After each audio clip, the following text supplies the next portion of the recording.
नमस्कार दोस्तों, आज की इस कहानी में आप लोगों का स्वागत है। मेरी शादी को पूरा 6 महीने बीत चुका था और मेरे पति भी मुझसे बहुत उखड़े उखड़े रहते थे। मुझे लगता था कि वह मेरे साथ ऐसा व्यवहार क्यों करते थे। शादी के 6 महीने बीत जाने पर भी उन्होंने मुझे आज तक टच नहीं किया था। तभी सर्दी के मौसम में देवर ने पति की कमी को पूरा किया, वरना मैं बिल्कुल तन्हाई में जी रही थी। मेरा पति तो मुझसे ढंग से बात तक नहीं करता था। मुझे बिल्कुल भी समझ नहीं आ रहा था कि मैं क्या करूं। मैं अपने घर पर भी नहीं बता सकती थी कि राजीव मुझसे कैसा व्यवहार करता। वह मेरे साथ जानवरों की तरह व्यवहार करता था। मेरा नाम अंजलि है और मैं लखनऊ की रहने वाली थी। मेरे घर में मेरी माँ, भाई और एक बड़ी बहन थी। मेरे पापा की मौत बहुत पहले ही हो गई थी। मेरी माँ ने हम तीनों भाई बहनों को पढ़ाया और फिर मेरी बड़ी बहन की शादी हो गई। उसके 2 साल के बाद ही मेरी शादी भी हो गई। शादी से पहले हमारे घर में हम सिर्फ 4 लोग ही थे, तो मैं चाहती थी कि मुझे ससुराल भी ऐसा छोटा सा परिवार वाला मिले।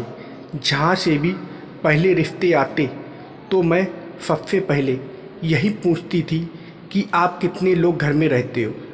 अगर परिवार ज़्यादा बड़ा होता था तो मैं सीधे ही शादी से इनकार कर दिया करती थी, क्योंकि मुझे छोटा परिवार चाहिए था। तभी मेरे मामा जी ने मेरी माँ को इसके बारे में बताया। मैं देखने में बहुत ही सुंदर थी और कोई मुझे एक नज़र देख ले तो पसंद कर लेता था। इनका परिवार ज़्यादा बड़ा नहीं था, तो मैंने भी शादी के लिए हाँ कह दिया। लड़का भी देखने में काफ़ी सुंदर था। हमारी शादी 1 महीने के अंदर ही हो गई। मैं विदा होकर अपने ससुराल आ गई तो वह घर तो काफ़ी बड़ा था, पर घर में रहने वाले सिर्फ 3 ही लोग थे और इनके घर में काफ़ी अच्छी शानो शौकत थी। पर यहाँ पर 3 ही लोग रहते थे। यही वजह थी कि मैंने शादी के लिए हाँ कह दिया। पर यह मेरी सबसे बड़ी गलती साबित हुई। जब हमारी पहली रात थी तो मेरे पति ने मुझको टच तो दूर की बात मेरी तरफ देखा भी नहीं। वह हर वक्त मुझसे उखड़ा उखड़ा सा रहता था। मेरी माँ ने मुझे बचपन से ही सिखाया था कि शादी एक पवित्र बंधन है, इसको हर कीमत पर सँजो कर रखना चाहिए। शायद ऐसा इसलिए सिखाया होगा क्योंकि मेरे माता पिता और मेरी बहन और जीजू का रिश्ता बहुत अच्छा था। इसी वजह से मैं इन सब चीज़ों पर विश्वास करने लगी थी। मैंने सोचा था कि जिससे भी मेरी शादी होगी मैं उसके साथ कंधे से कंधा मिलाकर चलूँगी। समय के साथ साथ मुझे समझ आया कि कैसे हम दूसरों की खुशी के लिए अपनी खुशी को दांव पर लगा देते हैं। जब मेरी शादी हुई थी तो मैं सिर्फ 21 साल की थी। मैं अपनी शादी के लिए बहुत एक्साइटेड थी। मैं सोचती थी कि मेरा वैवाहिक जीवन भी मेरे बहन जीजू और मम्मी पापा की तरह होगा, पर मेरे साथ ऐसा कुछ नहीं हुआ। मेरे तो जैसे सपने चूर चूर हो गए। मेरे भी कुछ अरमान थे, सपने थे, पर मेरे पति ने मेरे बारे में कभी ऐसा सोचा ही नहीं। सोचना तो दूर, उसने तो कभी मेरी तरफ देखा भी नहीं। हमारे घर में सिर्फ हम 4 ही लोग थे, मैं, मेरी सास, मेरा पति, मेरा देवर। मैंने आज तक अपने देवर को देखा तक नहीं था। वो अमेरिका में पिछले 3 साल से पढ़ाई कर रहा था और आज वह घर वापस आ रहा था। उसकी पढ़ाई खत्म हो गई थी और वह हमेशा के लिए घर वापस आ रहा था। तो मेरी सास ने उसके आने की खुशी में तरह तरह के पकवान बनवाए थे। बनवाते भी क्यों ना, उसका लाडला पूरे 3 साल बाद जो घर आ रहा था। मेरे देवर घर आ गए थे। मैं अपने रूम में आराम कर रही थी। तभी मेरी सासू माँ ने मुझे आवाज़ लगाई और कहा कि देखो आकाश आ गया है। जल्दी बाहर आओ। तो मैं जल्दी से बाहर आई और जब मैंने अपने देवर को देखा तो मैं उसको देखती ही रह गई। वह देखने में बहुत सुंदर था। मेरी तो उसके ऊपर से नज़र ही नहीं हट रही थी। उसने अपनी बॉडी पर काफ़ी काम किया था। टोले फोले देखकर तो कोई भी उसके ऊपर लट्टू हो जाता। मेरी उसके ऊपर से नज़र ही नहीं हट रही थी। तभी मेरी सासू माँ ने कहा, आकाश अपनी भाभी से मिलो। मैं उसको देखने में इतना मसरूफ़ थी कि मुझे कुछ होश ही नहीं था।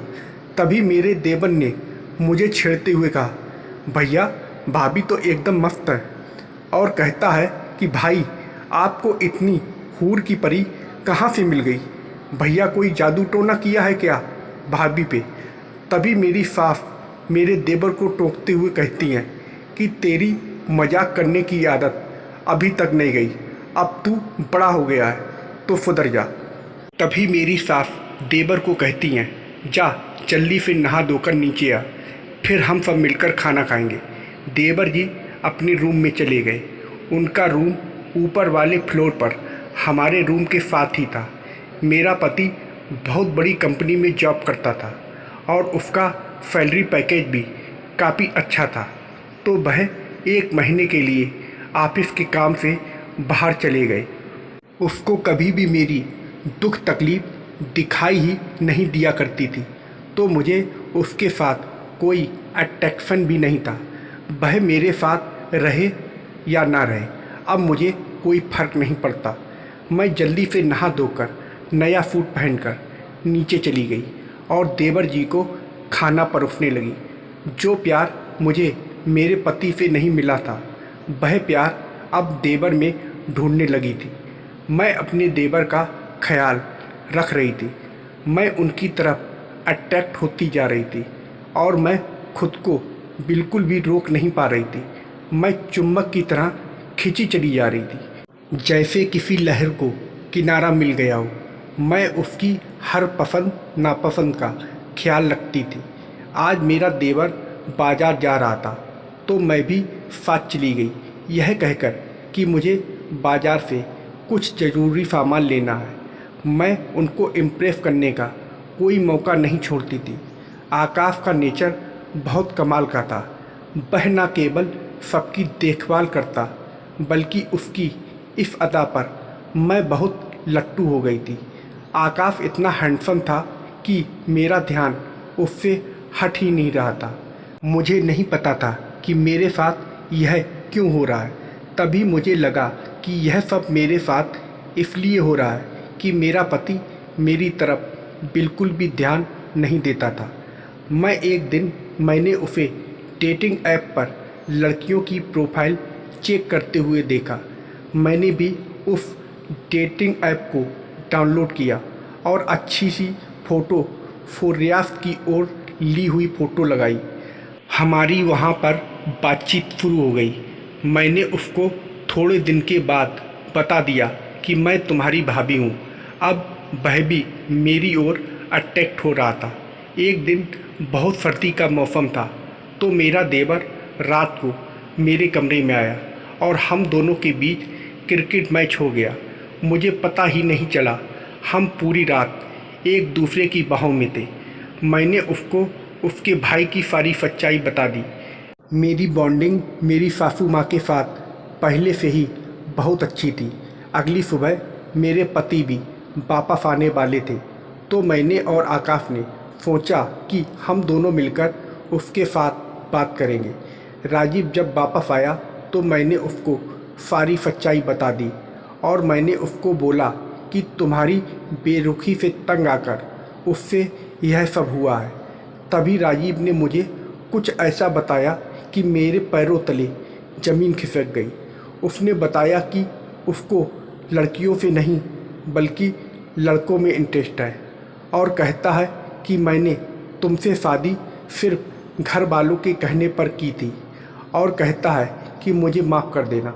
वहाँ पर आकाश और सासू माँ भी छिपकर सब सुन रहे थे।